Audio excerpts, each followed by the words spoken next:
By the kama wewe ni dem karibia hapa. Leo niko na ubaya na nyinyi vibaya sana. Okay. Madem nyinyi watu wazuri sana. I respect you so much.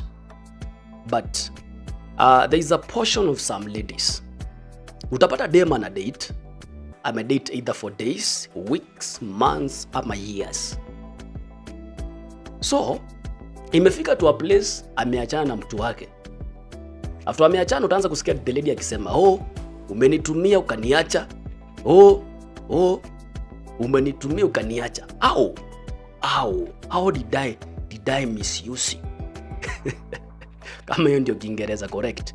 Umetumikaje mpaka ukaachwa? Kwani kwa hiyo relationship was the guy only person benefiting? Ama both you and the guy, you are benefiting from it. So please, usiwahi sema kitu kama hiyo. Kama imefika to a place jamaa amekuacha ama umeachana, it doesn't matter nini imefanya muachane. Kama umeachana as a lady, as a wise lady, usiwahi sema ati nimetumiwa na nikaachwa. Ukijipata in that situation unasema jamaa amenitumia akaniacha, call yourself a big fool. I repeat it. Call yourself a big fool. Why? How comes jamaa amekuja amekukatia, ukaingia pin, mkaanza kudate vizuri. So, wewe sijui ni ujinga ama ni nini? Umekuja ukakuwa free na jamaa.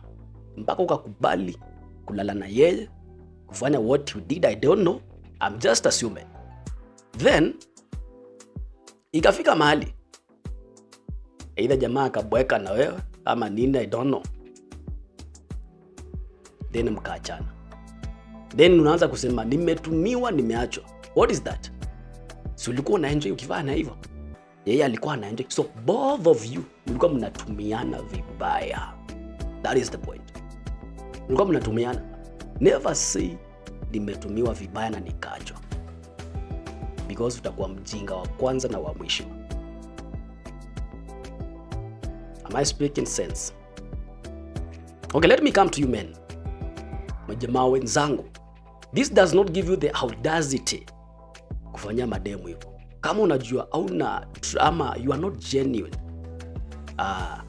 towards someone, please acha kwa wakati, achana wao. Because most of men, unajua je mnakuwa mkitaka, you know. Please usiwa hurt, achana wao. Kama unajua una true intentions na wao, achana wao. Sasa, but ladies, never say that. Otherwise, ni mbaya.